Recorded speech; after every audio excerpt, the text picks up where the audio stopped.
Mari bersama membangun daerah Sumsel maju, cita jadi nyata. Perizinan mudah, layanan cepat, investasi tumbuh pesat. Satu pintu hadirkan solusi, semua jadi lebih pasti. BPM PTSP Sumatera Selatan, melayani dengan tulus dan nyaman. Penanaman modal, peluang terbuka. Satu pintu, satu semangat untuk semua.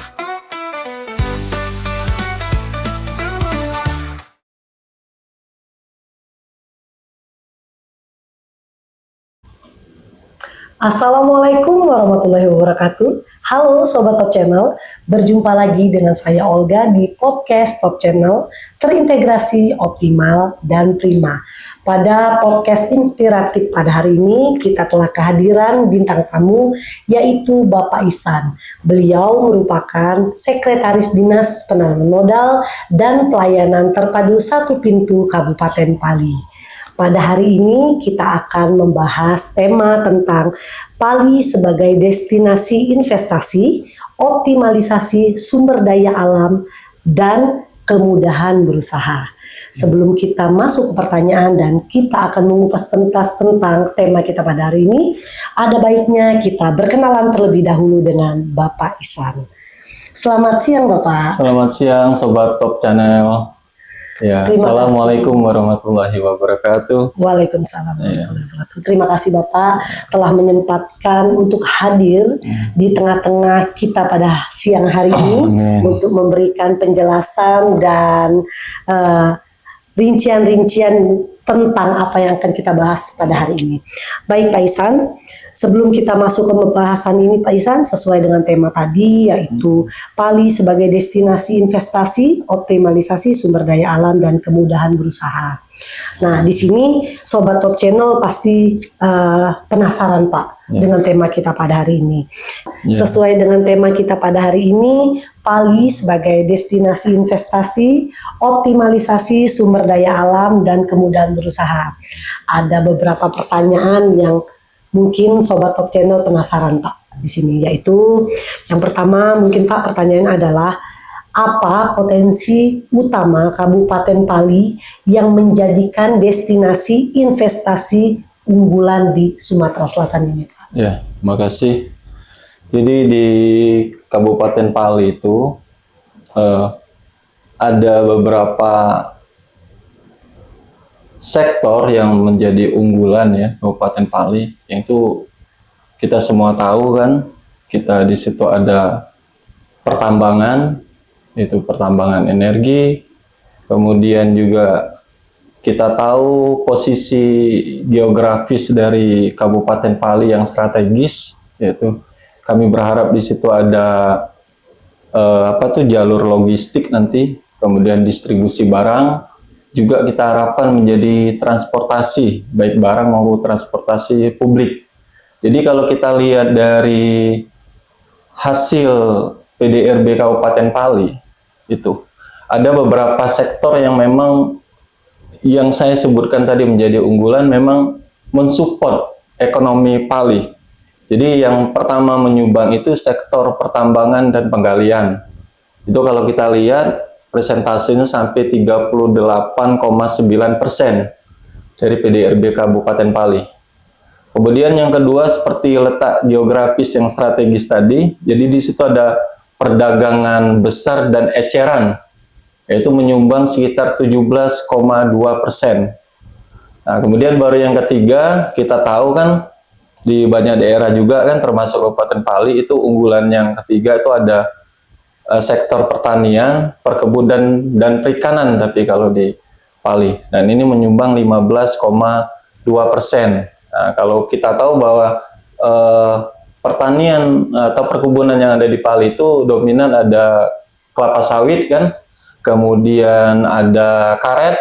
Nah, kemudian kita juga di situ ada sungai-sungai, ada rawa, ada lebung yang setiap tahun kita manfaatkan itu untuk kesejahteraan masyarakat ya secara ekonomi. Di situ ada lelang, sejenis lelang, jadi di situ juga ada perekonomian juga di situ. Nah, kemudian yang ngeper karena posisi Kabupaten Pali ini yang sedang membangun, jadi yang keempat itu ada konstruksi, itu ada 14%, sisanya baru real listrik dan sebagainya. Jadi dilihat dari sektor yang menyumbang tadi, memang kita berharap dari sumber daya alam memang sama seperti kabupaten yang lain, kita juga berharap ada pertambangan di situ, kemudian ada perkebunan pertanian. Tapi satu lagi, letak strategis yang menjadi letak geografis Pali ini yang juga mempunyai daya saing atau daya jual, mungkin seperti itu. Baik, Bapak. Ya. Nah, di sini peran DPM PTSP Kabupaten Pali dalam mengoptimalkan potensi sumber daya alam tersebut agar menarik bagi investor itu bagaimana, Pak? Iya.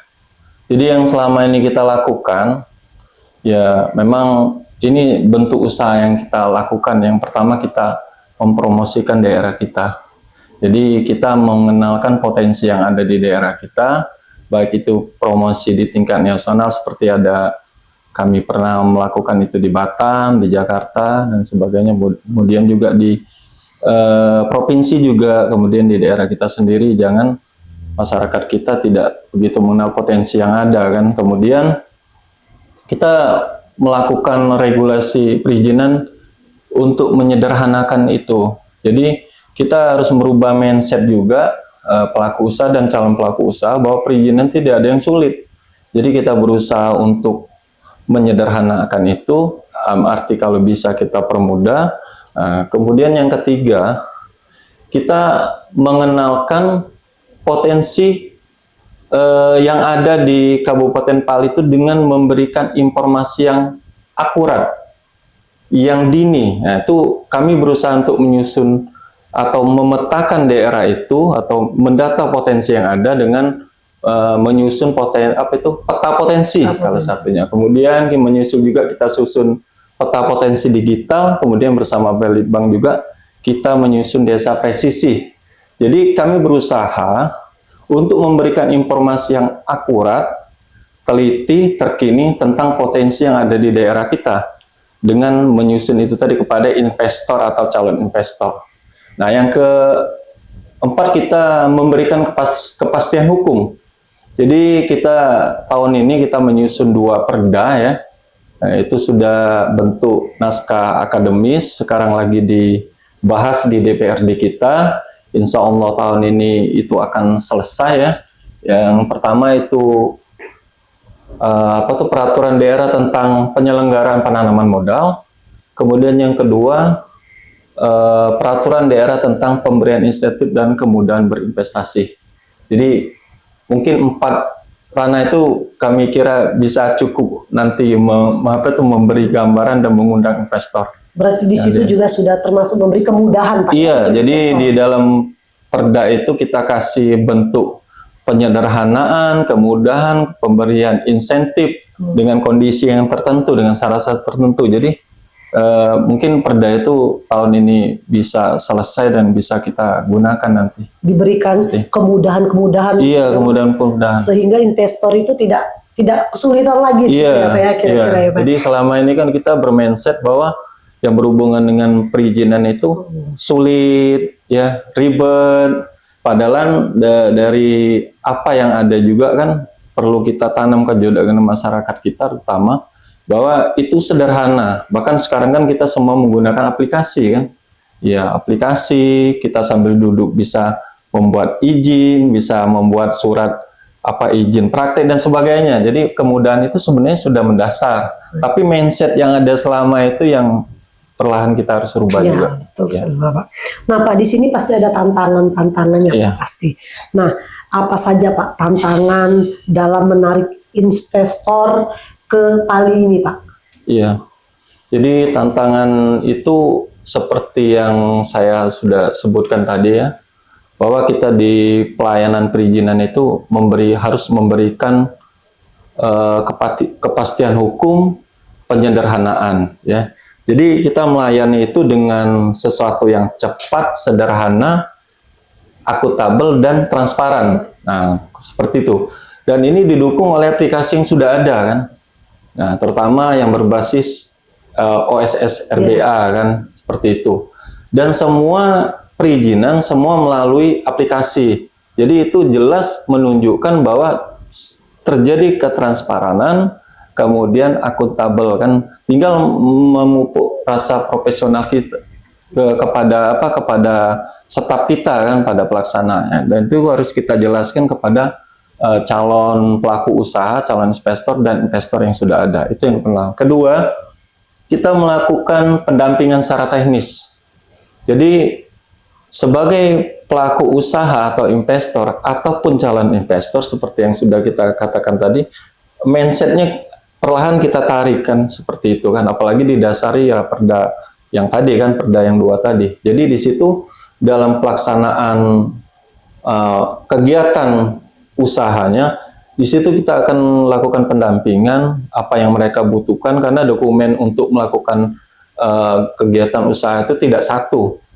Nah, apalagi kan kalau sumber daya investasi yang berbasis ke sumber daya alam itu biasanya membutuhkan dokumen-dokumen yang lain, termasuk analisis dampak lingkungannya, karena kita menginginkan investasi itu dengan lingkungan yang berkelanjutan seperti itu kan. Nah, jadi kita adakan pendampingan secara teknis, baik itu untuk regulasinya maupun prosedur administrasinya seperti itu. Kemudian dalam hal kewajiban lain sebagai investor, misalkan melakukan laporan kegiatan penanaman modalnya seperti itu. Orang berpikir bahwa itu sulit dan ada dampak dari apa yang mereka tuliskan kan seperti itu. Jadi kita jelaskan di situ sehingga semua nanti berjalan seperti yang seharusnya.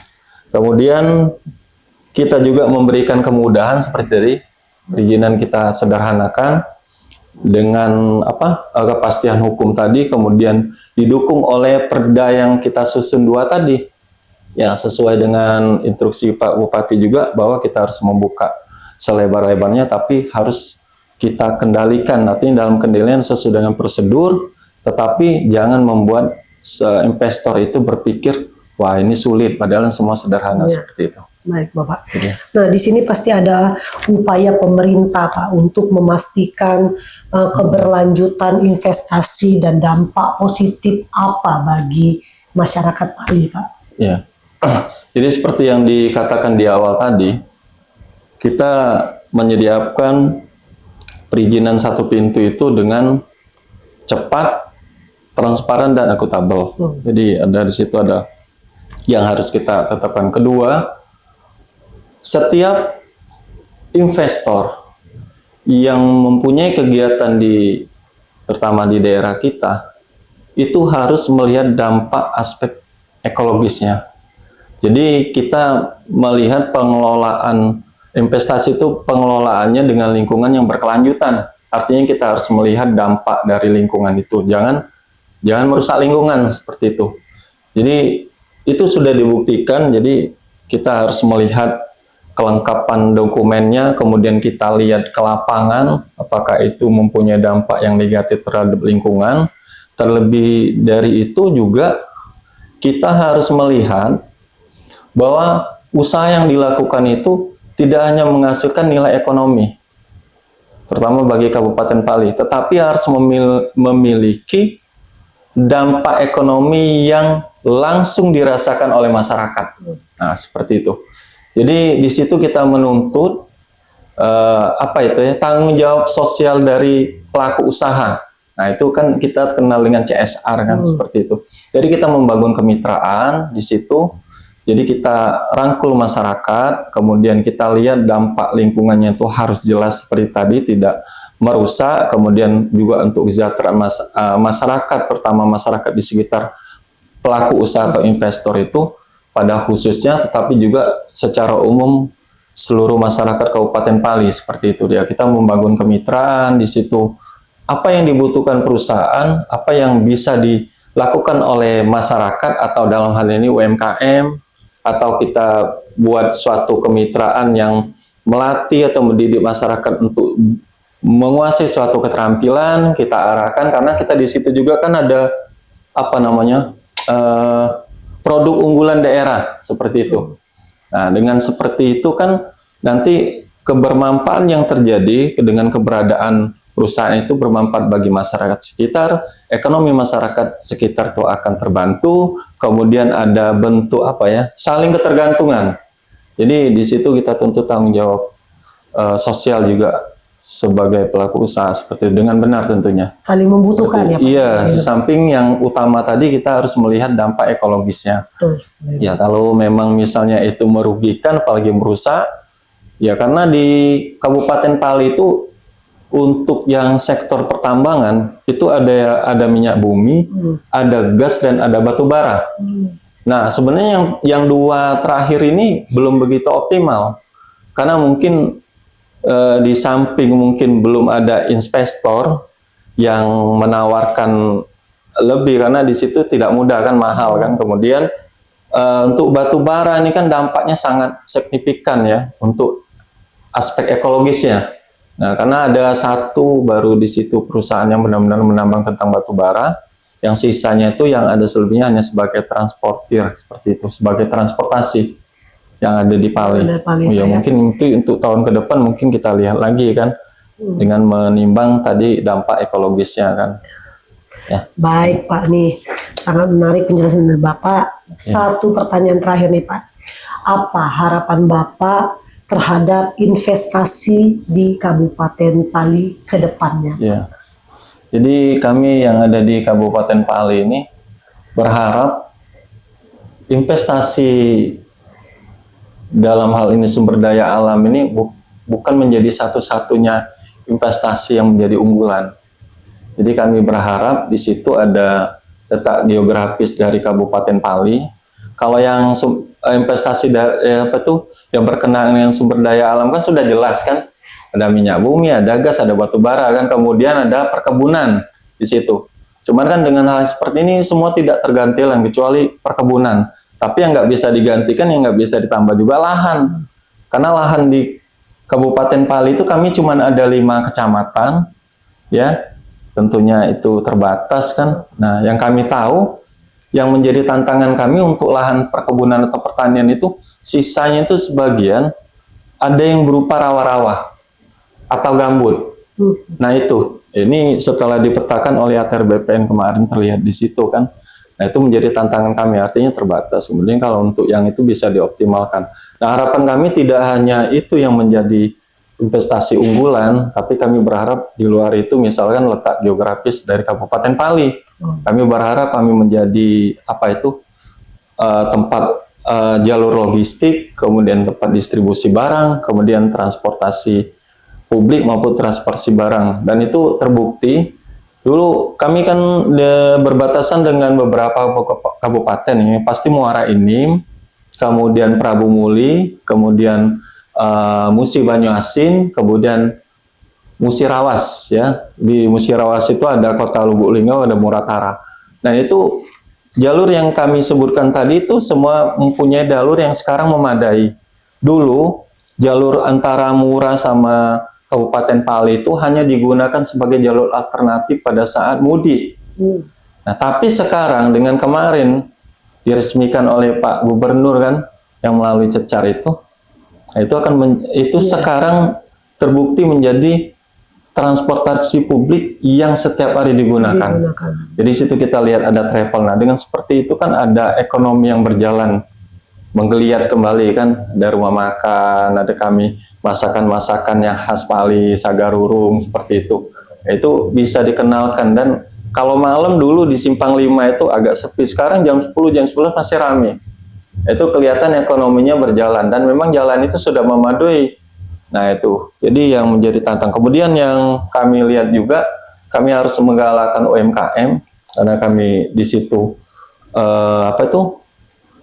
masyarakat Pali itu mempunyai produk unggulan daerah, pertama dalam bidang kuliner dan sebagainya. Kemudian kami juga ada Candi Bumi Ayu di situ, dan kami berusaha untuk mengangkat itu semua budaya kan. Otomatis kami akan menggalakkan UMKM. Kemudian belakangan ini kami ada One Village, One Product, artinya satu desa harus memiliki satu produk seperti itu. Jadi kami berharap investasi unggulan yang di Kabupaten Pali itu bukan hanya di bidang yang sumber daya alam tadi. Ya, jadi kami berharap yang lain sehingga nanti pertumbuhan ekonomi yang ada di Pali tadi sesuai dengan misi Bupati kita itu mewujudkan pertumbuhan ekonomi inklusif yang berkelanjutan. Artinya semua termasuk masyarakat kita itu menikmati perubahan atau peningkatan ekonomi itu sendiri. Seperti itu. Baik, nah Sobat Top Channel, pertanyaan tadi sudah selesai. Bagi Sobat Top Channel yang mungkin berada di Kabupaten Pali ya Pak ya, yang ingin mengurus izin berusaha, jangan ragu lagi. Kalau masih ragu, silakan langsung datang ke Dinas Penanaman Modal dan Pelayanan Terpadu Satu Pintu Kabupaten Pali. Nanti di sana akan diberikan bimbingan, diajarin ya Pak ya, di sana ya Pak ya. Benar. Jangan ragu lagi Sobat Top Channel. Nah, terima kasih Sobat Top Channel untuk perhatiannya pada hari ini. Jumpa lagi di episode selanjutnya, di episode yang lebih menarik lagi. Terima kasih. Saya Olga dan Bapak Ihsan mengucapkan terima kasih. Wassalamualaikum warahmatullahi wabarakatuh. Bye.